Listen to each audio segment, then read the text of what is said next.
Bueno, doctor Celis, muchísimas gracias nuevamente por invitarme. Es un gusto para mí estar con ustedes y compartirles esta charla que espero que sea pues de utilidad para todos. Pues la idea es que veamos unos casos clínicos que nos pueden aportar algunas enseñanzas para que cuando estemos ante un paciente podamos detectar un signo de alarma que nos lleve a una patología neurooftalmológica. Entonces vamos a ver algunos hallazgos, algunas pistas en la historia clínica y hallazgos en el examen oftalmológico que nos pueden llevar a concluir que un paciente puede tener una patología neurooftalmológica potencialmente grave. Entonces, vamos a ver esos elementos que no se nos deberían pasar en una consulta oftalmológica. Vamos a ver un primer caso clínico, es un paciente de 40 años con antecedente de hipertensión controlada y una cirugía refractiva en el año 2010 por miopía. Él consultó el 19 de agosto de 2021 a un servicio de urgencias oftalmológicas y pues en la historia interpretaron el síntoma que el paciente describió como miodesopsias en el ojo derecho. Sin embargo, se encontró un examen oftalmológico normal, excepto que tenía algo de congestión en las glándulas de meibomio, pero nada llamativo en el examen del fondo del ojo. Y la presión intraocular estaba bien. Entonces, pues se le indicó al paciente que consultara nuevamente si los síntomas empeoraban o persistían y le dieron cita por consulta externa en un mes. El paciente consultó nuevamente un mes después por urgencias y decía que ahora estaba teniendo visión borrosa intermitente por el ojo izquierdo. Ya en ese momento no veía 20/20 en el ojo izquierdo, sino que tenía una agudeza visual de 20/50 y con el agujero estenopeico no mejoraba la visión. Todo lo demás fue descrito como normal y al paciente le diagnosticaron un desprendimiento de vitrio en ambos ojos, le dijeron que presentaba un ojo seco, le indicaron tratamiento con lubricante y lo remitieron a optometría. Ya en octubre, es decir, habían pasado 2 meses, él consulta neurooftalmología y ya tenía pues como un síntoma un poco más específico. Él decía que veía en blanco y negro en la periferia del campo visual y encontré esta foto que pues muestra un poco lo que el paciente estaba describiendo. En el centro veía color, pero en la periferia veía como en blanco y negro. La agudeza visual ya estaba en 20/60 y era llamativo que el paciente leía las letras en cada ojo solamente con el campo nasal, pero omitía las letras del campo temporal, tanto en el ojo derecho como en el ojo izquierdo. Y tenía defecto pupilar aferente en el ojo izquierdo, es decir, la pupila izquierda tenía menor reacción y al pasar la luz del ojo derecho al izquierdo se dilataba la pupila izquierda. Y en el campo visual claramente se veía que el paciente tenía menor visión por el campo visual temporal de los dos ojos. Era una hemianopsia relativa porque él alcanzaba a ver la mano en el campo temporal, pero la veía más nublada en el campo temporal de los dos ojos. Esto pues constituye una hemianopsia temporal bilateral que uno la puede evaluar poniendo ambas manos a cada lado de un meridiano vertical imaginario, o uno lo puede poner a comparar la tapita roja del midriacil y uno puede ver que el paciente ve color rojo en el campo nasal y se ve opaco o negro en el campo visual temporal. Es una manera también sencilla de evaluarlo. Y en el fondo de ojo se veía una sutil palidez en el disco óptico izquierdo a nivel temporal, realmente muy, muy sutil. Y en la parte nasal, comparado con la parte superior e inferior del disco óptico, miren que se ve más pálido. Entonces aquí está pálido, aquí está un poquito pálido. Y si miran con atención, aquí se ve la capa de fibra nerviosa superior e inferior, que se ve como este moteadito o un rastrillado blanco. Y en esta zona no se ven fibras nerviosas y tampoco se ven en la retina nasal. Esto es lo que llamamos una atrofia óptica en banda, que es cuando tenemos palidez nasal y temporal del disco óptico. No se encontró realmente el desprendimiento de vitrio que habían descrito y el fondo del ojo derecho estaba en ese momento normal. Entonces, lo que tenemos que hacer en este caso en el que el paciente puede que tenga una visión central no tan alterada, pero hay un defecto de campo visual que lo refirió el paciente y que además lo encontramos en el consultorio, es tomar una campimetría computarizado y documentar el defecto. Y fíjense que el defecto es bilateral, muy respetando el meridiano vertical, y es temporal en ambos ojos. Entonces, esto es la hemianopsia temporal bilateral. Y les quiero mostrar por qué el paciente tenía el disco pálido en el cuadrante nasal y temporal. Entonces, recordemos cómo llegan las fibras al disco óptico Podemos trazar un meridiano imaginario en la fóvea, todo lo que está a este lado es la retina nasal del paciente y de aquí para acá es la retina temporal del paciente. Entonces, fíjense que las fibras temporales a la fóvea entran por la parte superior e inferior del disco óptico. Estas, por ejemplo, son las fibras que más se afectan en glaucoma, los haces arqueados, por eso vemos defectos arqueados en el campo visual. Se tratan de las fibras temporales a la fobia, entran por arriba y por abajo. Pero miren que todo lo que entra nasal a la fobia, entra las fibras que vienen de la fobia por el cuadrante temporal del disco y todo lo que viene nasal al disco entra por el cuadrante nasal. Entonces, cuando uno tiene una lesión en el quiasma óptico, que es lo que uno sospecha en una hemianopsia temporal, las fibras comprometidas son las de la retina nasal. Recordemos que las fibras nasales son las que se cruzan en el quiasma y por lo tanto, estas fibras nasales entran por el cuadrante temporal y el cuadrante nasal del disco. Por eso, clásicamente, los síndromes quiasmáticos producen hemianopsias en banda. Y fíjense que en el OCT uno lo puede ver en el ojo izquierdo. En este paciente tenía todavía las fibras normales en el ojo derecho, pero miren que en el izquierdo ya hay un adelgazamiento a nivel nasal y temporal. O sea, esa atrofia en banda la podemos ver oftalmoscópicamente, pero si nos cuesta un poquito valorar la capa de fibras, también lo podemos ver en el OCT. Y ahí uno sospecha un síndrome quiasmático.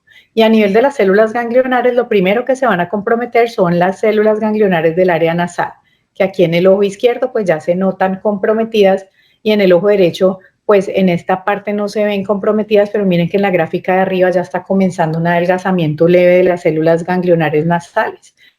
Entonces, en la anatomía del quiasma, lo importante es recordar que las fibras nasales de la retina se entrecruzan en el quiasma óptico en ambos ojos. Estas fibras se entrecruzan y fíjense que la retina nasal ve la información del campo visual temporal. Aquí todo lo azul lo ve la retina nasal y aquí lo anaranjado que corresponde al campo temporal lo ve la retina nasal. Estas fibras que se cruzan en el quiasma son las que están comprometidas en nuestro paciente porque tenemos evidencia de una hemianopsia temporal bilateral con una atrofia óptica en banda, ya que las fibras nasales son las que están alteradas o comprimidas, produciendo palidez del cuadrante nasal y temporal. Ya aquí lo que uno debe hacer es tomar una resonancia cerebral y estamos ya buscando específicamente el área del quiasma óptico y fíjense que tiene una masa en el área celar. Esta es la región celar en el corte coronal y el quiasma óptico ni siquiera lo alcanzamos a ver, debe estar aquí muy comprimido y desplazado hacia arriba y en el corte sagital también se ve. Entonces el paciente tiene un macroadenoma de hipófisis que es el responsable de la sintomatología visual que el paciente empezó a presentar unos meses antes. Tenía pues también hipotiroidismo y pues uno puede encontrar en los pacientes con macroadenomas de hipófisis alteraciones en la prolactina o en el cortisol. ¿Qué nos lleva al diagnóstico de un síndrome quiasmático? Pues un paciente que no le mejora la agudeza visual al ponerle el agujero estenopeico, debemos pensar que no hay un trastorno refractivo, sino que podemos tener un problema a nivel de retina o nervio óptico. La presencia de defecto pupilar aferente nos ubica en mácula o nervio óptico, ya estamos en esas dos localizaciones y seguramente el fondo de ojo nos va a ayudar. En patología de mácula el fondo de ojo ayuda mucho, en patología de nervio no siempre. Depende de la patología, por ejemplo, las neuritis retrovulvares o las neuropatías ópticas traumáticas no se ven en el fondo de ojo, pero podemos tener algunas patologías que se manifiesten con edema o con atrofia. Y definitivamente para el caso del quiasma, la hemianopsia temporal bilateral es el hallazgo clásico y muy orientador en cuanto a la localización de la lesión.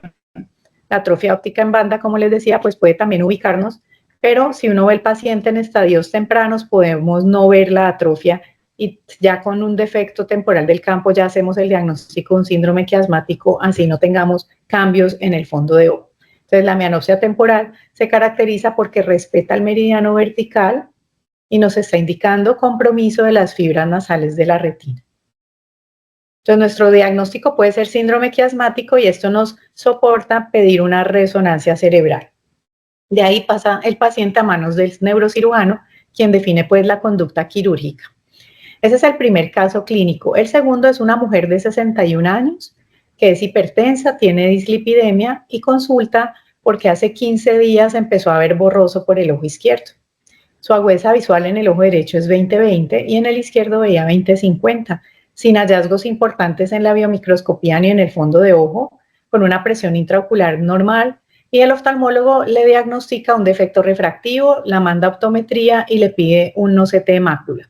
Entonces, la paciente se toma el OCT de mácula en el ojo izquierdo, que es el ojo que tiene el síntoma, y podemos ver que no hay pues un hallazgo llamativo que explique la mala visión de la paciente, una agudeza visual moderadamente reducida.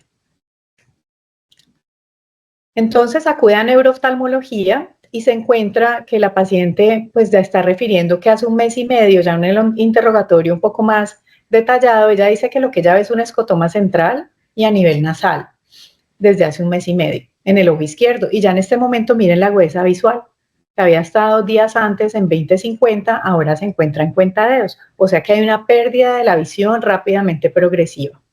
Y el test de colores está normal en el ojo derecho, pero en el ojo izquierdo no vio sino 2 láminas de todos los numeritos que les mostramos en el test de Ishihara. También presentaba defecto pupilar aferente en el ojo izquierdo y efectivamente el fondo del ojo de la paciente era completamente normal.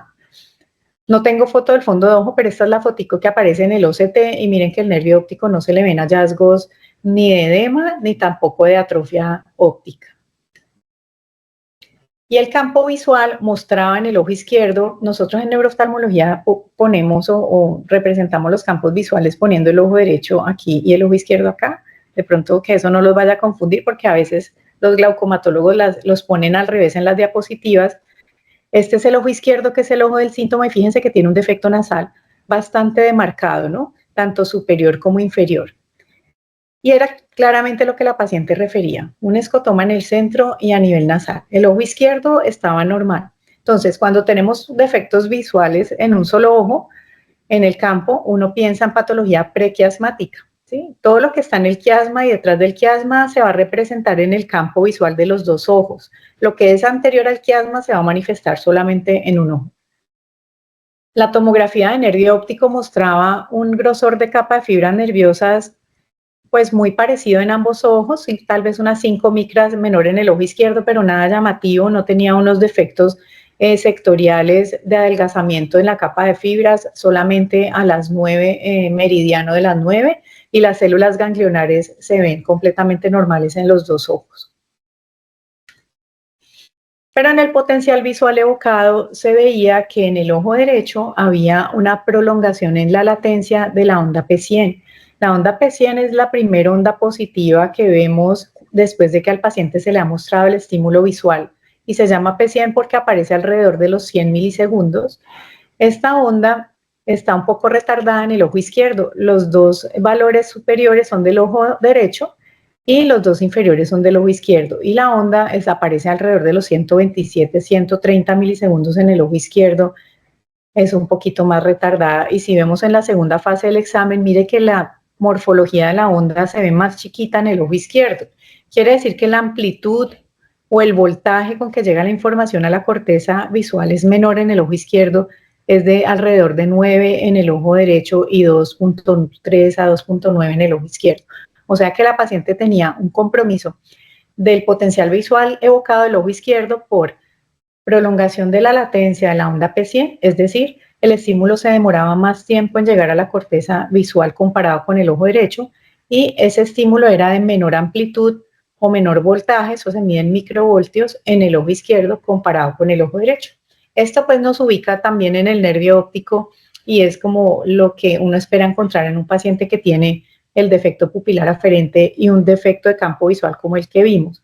Debemos esperar que hay compromiso del nervio óptico. Se le tomó la resonancia cerebral y fíjense que la paciente tenía un aneurisma en el segmento carótido oftálmico de la arteria carótida interna izquierda y estaba generando compresión a nivel del quiasma óptico desde el lado temporal. Por eso aquí el defecto de campo visual era más nasal.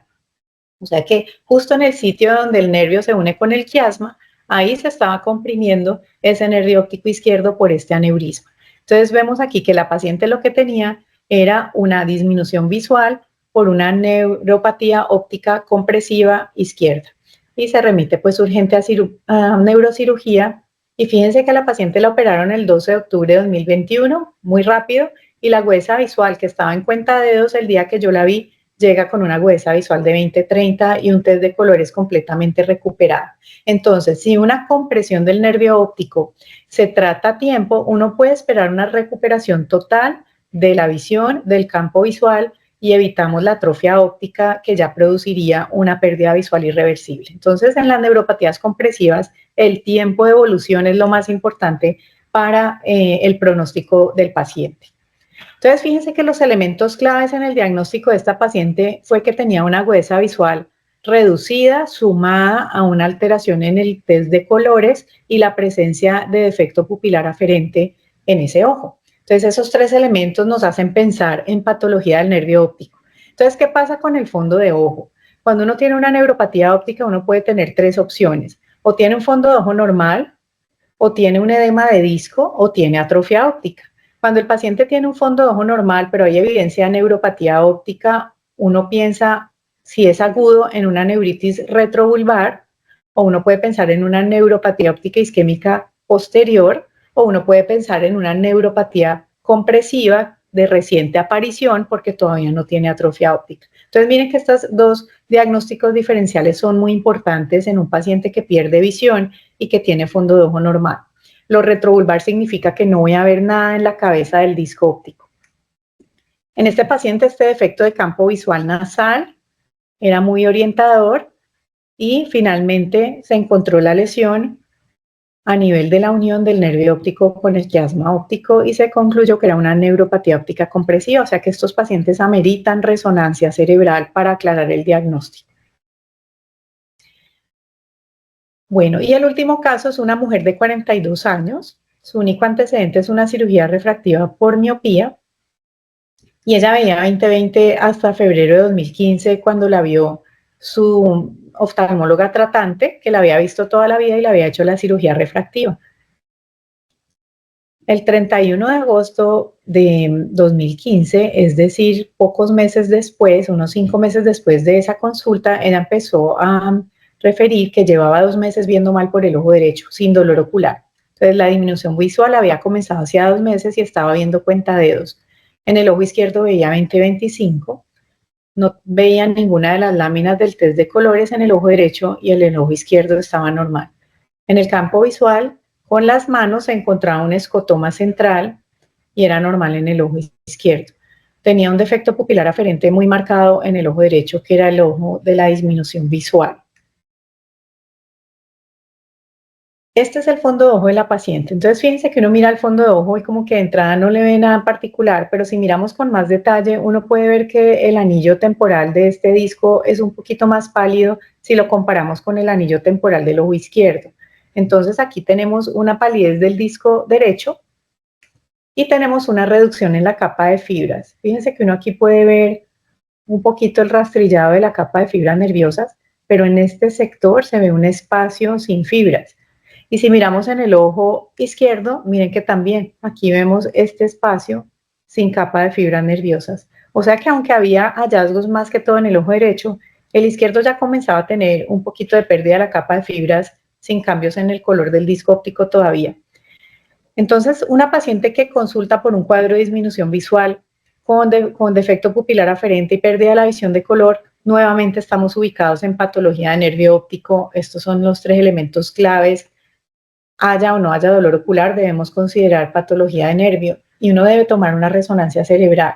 Y más cuando el fondo de ojo no nos está diciendo mucho. Pero si nos muestra edema o atrofia, también está indicado tomar la resonancia porque hay que descartar si el paciente tiene una neuritis óptica con esclerosis múltiple o si por el contrario tiene un tumor.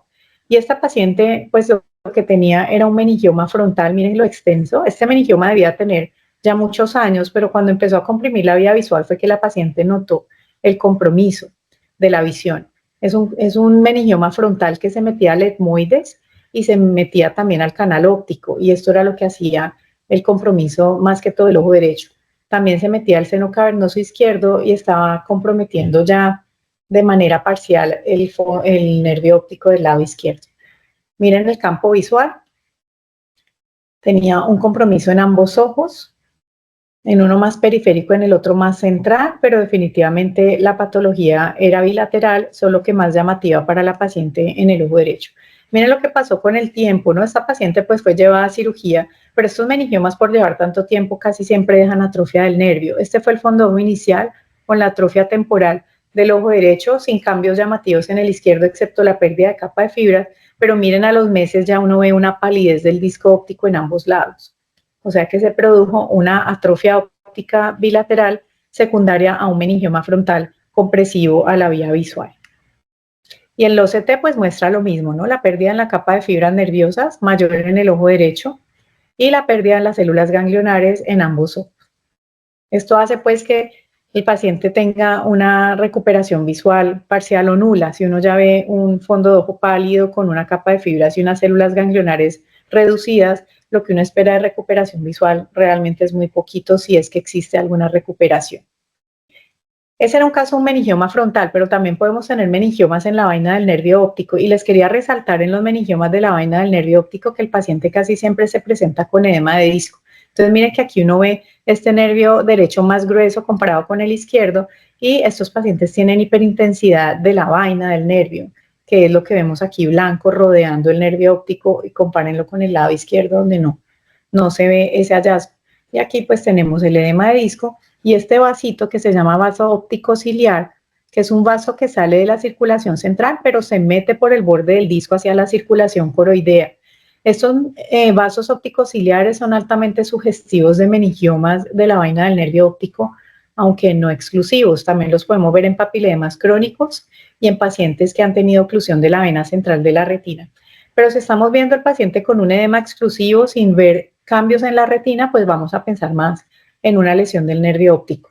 Los meningiomas de la vaina del nervio óptico pueden o no producir proptosis. Miren que esta paciente sí tenía un poquito de proptosis en el ojo derecho. Entonces, la presencia del vaso óptico ciliar, que es este vasito que sí sale de la circulación central, pero no continúa su trayecto en la retina, sino que se mete hacia la circulación coroidea. Miren que es como si se enterrara en la retina. Uno lo puede ver en la angiografía también. Pues nos debe llamar la atención porque es un vaso patológico, no debería estar allí. Por ejemplo, en el papiledema, hasta que no desaparezca este vaso, si lo pudimos ver, si no ha desaparecido, quiere decir que el paciente tiene todavía hipertensión endocraneal, incluso si ya no vemos papiledema. Entonces es un vasito útil de ver. Bueno, voy a pasar este caso, les quería mostrar pues el vasito óptico ciliar, en este otro caso de un meningioma, y este vasito puede ser bastante orientador cuando ustedes tengan un caso con edema de disco o con atrofia óptica para pensar en meningioma y ustedes le pueden solicitar una resonancia de la órbita. Entonces fíjense como pequeños detalles del fondo del ojo, como la atrofia en banda, como la pérdida de la capa de fibras, como la presencia de un vaso óptico ciliar, puede llevarlos a ustedes a un diagnóstico antes de tener la neuroimagen. Entonces, mi tema de hoy o el deseo mío es que ustedes sepan lo que es una neuropatía compresiva y piensen en todas las posibles opciones que pueden tener. Perdón, un momentico, voy a conectar el computador que me avisó que está bajito de batería. Discúlpenme un momento.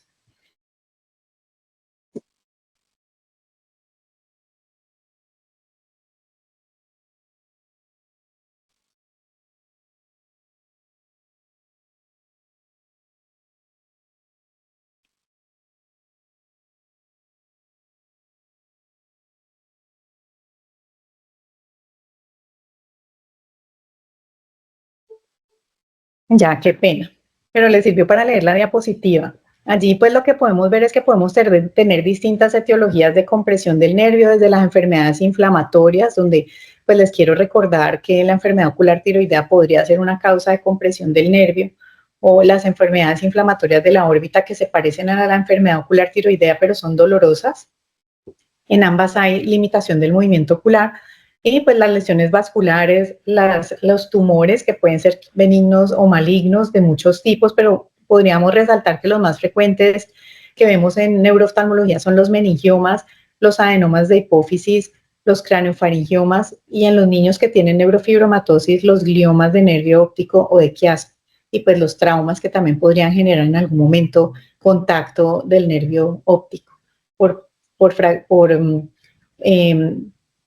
fragmentos óseos o por compresión por hematomas retrovulvares. Entonces, el mecanismo de la neuropatía compresiva incluye la compresión mecánica y también puede haber desmielinización del nervio, puede haber compromiso vascular, que produzca isquemia, puede haber compromiso del transporte axonal, alterando la parte metabólica del axón, y pues también el compromiso directo traumático que genera cizallamiento o ruptura de las fibras nerviosas. Entonces, para terminar, no es que vamos a pedirle resonancia cerebral a todo paciente que llega con una disminución visual y vamos a estar pensando siempre en una patología grave. No, esa no es la idea. La idea es que si tenemos un paciente que tiene una disminución progresiva de la visión, puede ser subaguda o crónica, asociada a alteración en la visión del color o defecto pupilar aferente o defectos en el campo visual que pueden ser escotomas centrales o defectos que se alinean al meridiano vertical, con atrofia de disco, bien sea sectorial o generalizada, o con edema, cualquiera de las dos, presencia de proptosis. Esto definitivamente nos debe hacer pensar que el paciente tiene una lesión en la órbita. Si el paciente tiene limitación oculomotora o resistencia a la retropulsión, también vamos a pensar en este caso que puede haber una masa compresiva y la presencia de vasos ópticos ciliares que les mostré, que también pueden orientarnos a que el paciente tiene una lesión compresiva del nervio óptico. Recordemos que no son exclusivas de esto, pero debemos prestarle atención a este hallazgo. ¿Qué ayudas diagnósticas podemos recurrir? La resonancia de cerebro o de órbitas o de silla turca, dependiendo de lo que estemos sospechando, dependiendo de si el compromiso es en uno o en ambos ojos, si hay hemianopsia temporal, si hay proptosis, pues nos vamos a la de órbitas. Entonces, pues con estas tres vamos a defendernos para ver lesiones compresivas, pero ustedes podrían iniciar por una de cerebro en caso de que no sepan muy bien cuál pedir. Y la podemos pedir simple y con contraste. También podemos defendernos con una tomografía computarizada, suponiendo en sitios donde no tengamos resonador, o si el paciente tiene marcapaso, o el paciente tiene brackets, o es más rápido que le tomen la tomografía, o es un trauma y yo quiero mirar si hay fracturas. La tomografía computarizada de cerebro y de órbitas es muy útil en estos casos. Los exámenes de laboratorio pueden incluir pruebas tiroideas, exámenes hormonales, dependiendo de lo que estemos sospechando. Si sospechamos una sarcoidosis, la enzima convertidora de angiotensina, aquí ya pues vamos a pedir exámenes orientados a lo que estamos pensando y no tenemos que hacer ninguna batería de exámenes generales para todo el mundo, no, sino orientados a lo que estamos sospechando.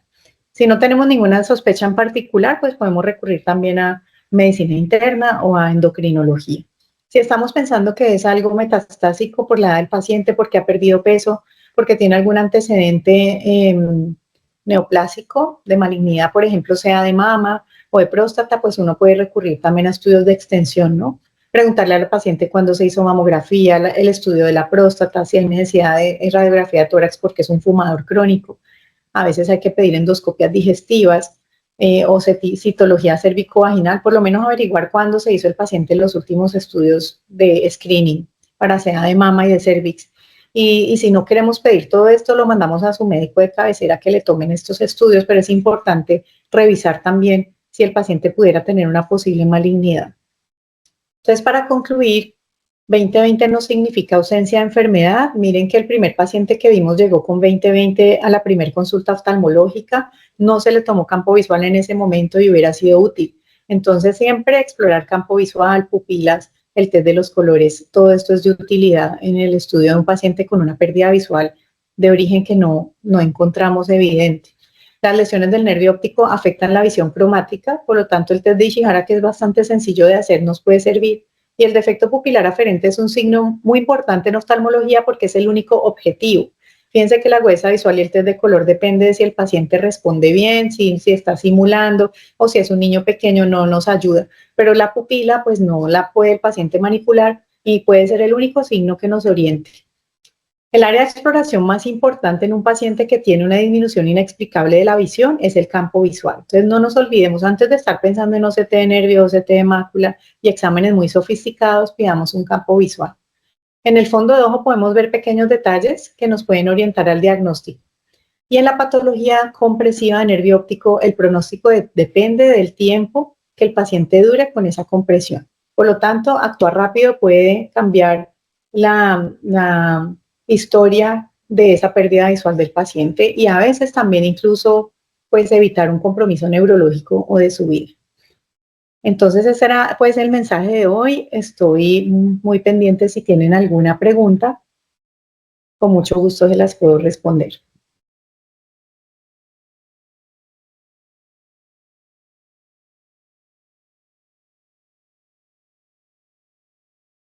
Doctora, pues como siempre, eh, muy didáctica la charla, las diapositivas perfectas, el fondo de ojos se veía muy bien.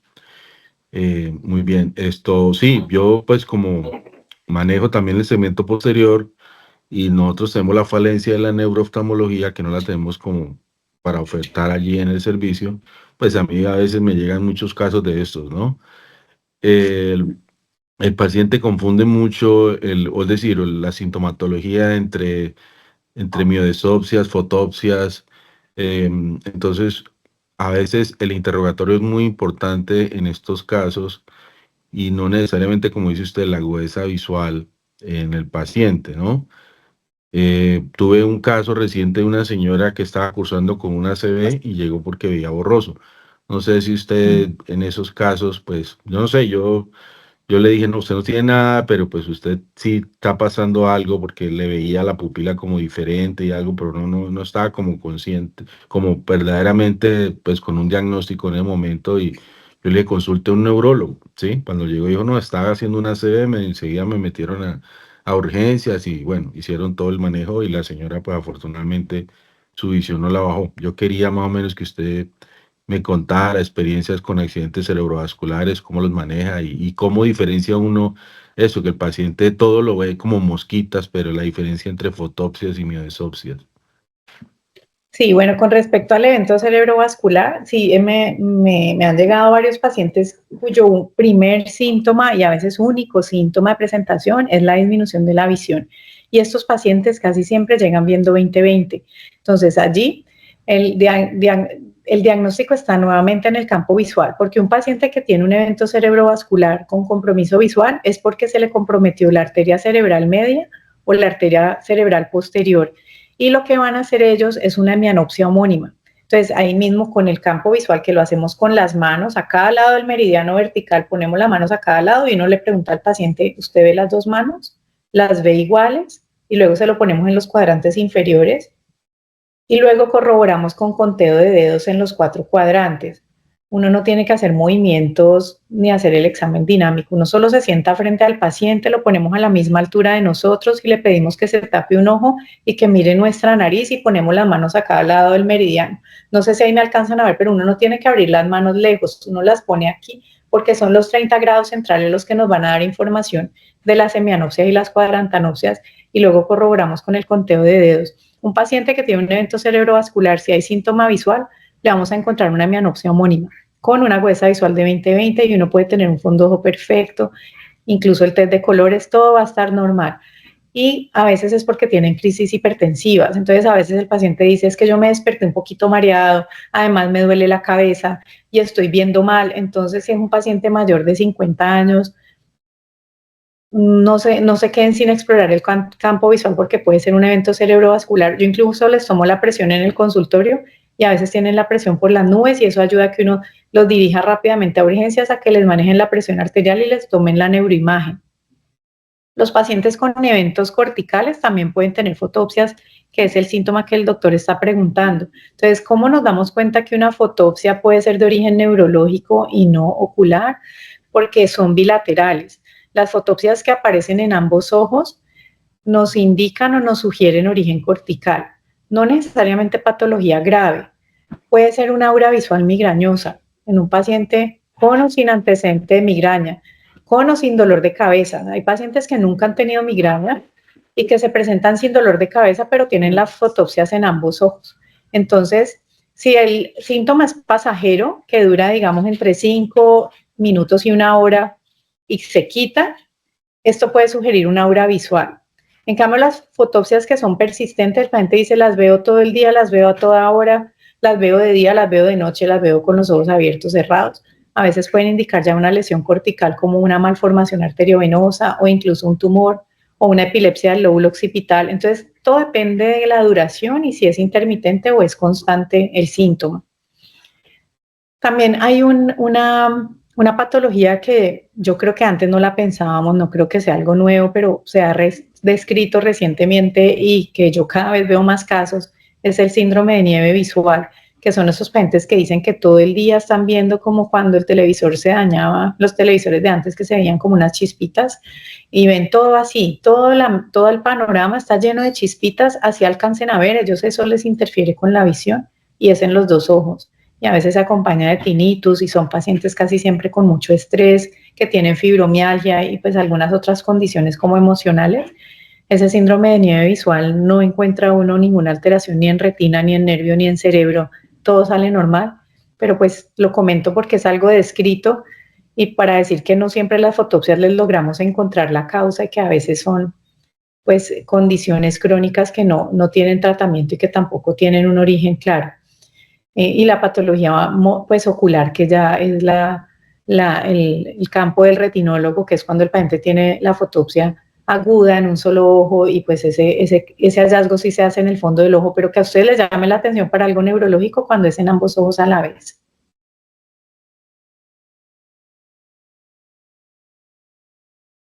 Muchas gracias. No sé si alguien tenga alguna pregunta al doctor Jovel. No me deja. Espere. Sí. Doctora, buenos días. Buenos días, doctor. Es un casito que yo de chismoso por ahí vi de la doctora Pino y casualmente estos días el doctor Raceo me comentó que la bancada me pidió consejo a él.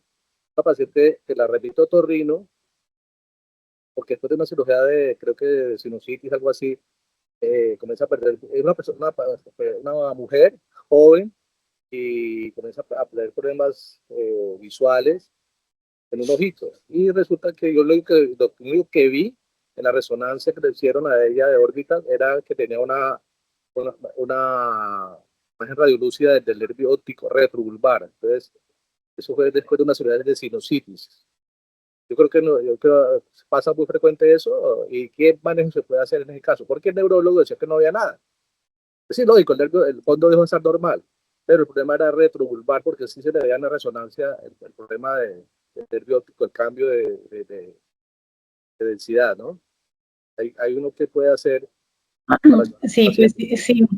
si un paciente tiene hiperintensidad del nervio óptico en la resonancia, si capta contraste, puede ser Sí, una neuritis óptica aguda. Si no capta contraste, puede ser una secuela de una neuritis óptica que la paciente tuvo. Entonces, cuando uno está pensando en neuritis óptica, uno puede pensar en etiología infecciosa, desmielinizante o autoinmune. Entonces, si es el contexto de una sinusitis donde la paciente tiene una sinusitis aguda y tiene que ser una sinusitis muy severa, digamos una pansinusitis para que uno considere que pudo invadir la órbita y generar una respuesta inflamatoria al nervio óptico, si he tenido casos, pues el paciente debería tratarse, aparte del tratamiento antibiótico, se le puede poner un ciclo de esteroides, ella le porque hay una... pusieron, pero nomás un ciclo, imagínense, y lo pararon que porque no.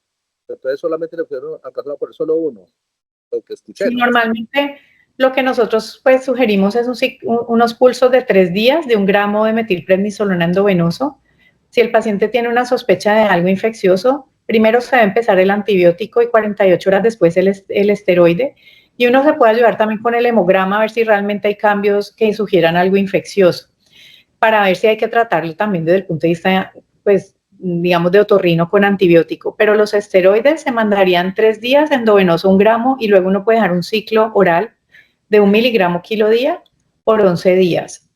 Si el paciente tiene una resonancia cerebral normal, quiere decir que no tiene esclerosis múltiple, entonces uno le puede pedir también un anticuerpo que se llama aquaporina 4, que descarta una enfermedad autoinmune que se llama neuromielitis óptica, que cada vez vemos más, además que en nuestro país es más frecuente la neuromielitis óptica que la esclerosis múltiple. Entonces, si el paciente tiene evidencia de haber tenido neuritis óptica, hay que hacerle ese anticuerpo, se llama aquaporina 4, y ese nos descarta una enfermedad que pudiera tener más adelante manifestaciones neurológicas. Entonces, la idea es que si hay evidencia de neuritis óptica, siempre hay resonancia cerebral, ojalá la de órbitas, que fue la que le hicieron a su paciente, y los anticuerpos antiacuaporina 4 hace parte del estudio diagnóstico importante porque podemos no estar seguros si eso no por la sinusitis, entonces es mejor descartar otras causas. A las mujeres jóvenes yo siempre les pido losanas también, con la idea de descartar un lupus. Y nunca olvidar la serología, porque todavía vemos casos de neuritis óptica por sífilis. Entonces también pedirle serología, no importa la edad, no importa nada, uno pedirle serología. Muchas gracias. Bueno, doctor, con gusto.